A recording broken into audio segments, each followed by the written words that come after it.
और इस बार हम सारी सीटें वैशाली नगर समेत कांग्रेस के कब्जे में लेंगे। संपूर्ण रूप से सुरक्षा व्यवस्था वहाँ है। कार्यकर्ताओं को शांत रहने के लिए हम लोगों ने कहा है। हमारे साथ गृह मंत्री ताम्रध्वज साहू यहाँ मौजूद हैं, दुर्ग कलेक्टेड में आए हैं। आज मुख्यमंत्री भूपेश बघेल यहाँ पर नामांकन दाखिल करने वाले हैं और उसकी इंतजार यहाँ पर कर रहे हैं। क्या पूरे दुर्ग में क्या स्थिति नजर आ रही है? क्योंकि भारतीय जनता पार्टी का दावा है कि कांग्रेस के गढ़ को भेदने की तैयारी में वो लगी हुई है और उनको दिख भी रहा है कि किला भेदा जा रहा है।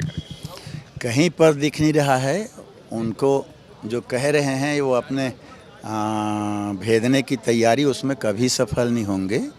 दुर्ग में जो एक सीट वैशाली नगर भर पिछले बार वो ले पाए थे, बाकी सारी सीटें हमारे कब्ज़े में थीं और इस बार हम सारी सीटें वैशाली नगर समेत कांग्रेस के कब्ज़े में लेंगे।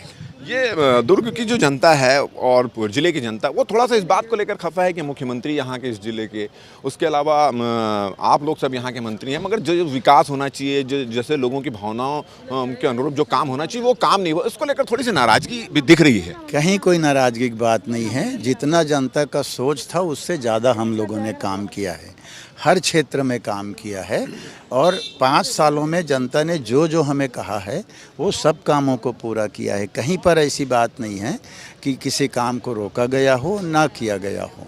भाजपा टारगेट किलिंग का मुद्दा उठा रही है, बोल रही है कि भाजपा के कार्यकर्ताओं को टारगेट किया जा रहा है, नक्सलवाद के नाम पर उनकी हत्या की जा रही है, जुर्म दर्ज किया जा रहा है। 58 शिकायत कर चुके हैं, उसके बावजूद भी कोई कार्रवाई नहीं हो रही। कुल मिला के आपके विभाग की ओर प्रश्न चिन्ह खड़ा कर रहे हैं। कहीं पर कोई टारगेट किलिंग की बात नहीं है। हम तो विधानसभा में भी वो बात उठाए थे, तो वहाँ भी हम लोगों ने कहा कि कहाँ टारगेट किलिंग हुआ है, बताओ तो सही, तो हम लोग उसको जांच कराएं। कहीं पर टारगेट किलिंग नहीं। कहीं भाजपा, ऐसा काम सरकार का थोड़ी है कि किसी की हत्या कराओगे। विकास काम करते हैं, एक काम कम हुआ ये चलेगा, लेकिन किसी की हत्या कराना सरकार का काम नहीं है। आखिरी सवाल ये है कि 7 तारीख को बस्तर के नक्सल प्रभावित इलाकों में चुनाव है, राजनांदगांव भी क्षेत्र है।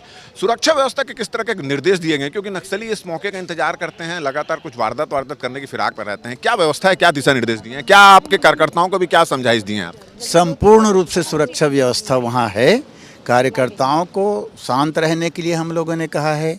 विवादास्पद बयानबाजी स्थिति न निर्मित हो उसके लिए हम लोगों ने कहा है और सुरक्षा की पूरी व्यवस्था रखी गई। तो ये थे गृह मंत्री ताम्रध्वज साहू और इनका कहना है कि भारतीय जनता पार्टी का जो एक सपना है कि दुर्ग में कांग्रेस के गढ़ को वो भेद देंगे, वो होता नजर नहीं आ रहा है। साथ ही साथ उन्होंने ये कहा है कि भारतीय जनता पार्टी जो लगातार ये आरोप लगा रही है कि टारगेट किलिंग की जा रही है, भारतीय जनता पार्टी के कार्यकर्ताओं को टारगेट किया जा रहा है, वो भी उनका मिथ्या आरोप है।